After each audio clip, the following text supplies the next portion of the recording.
Tanti per Stories 2025, giorno 2, lo aspettiamo qua al Teatro Lirico.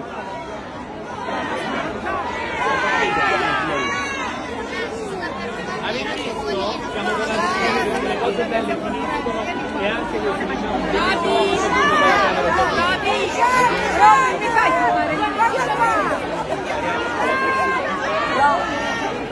Herkese merhaba arkadaşlar, kanalıma hoş geldiniz. Yepyeni bir video ile karşınızdayız. Arkadaşlar, bugünkü videomuzda başarılı ve karizmatik oyuncumuz Can Yaman'dan yepyeni görüntüler geldi. Ben de bu muhteşem görüntüleri sizler için YouTube kanalımda video halinde sunuyorum.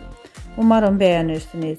Arkadaşlar, videomu beğendiyseniz kanalımı izlemeyi ve bildirim butonuna basmayı unutmayın. Şimdilik benden bu kadar olsun. Yeni videomuzda görüşmek üzere. Hoşça kalın.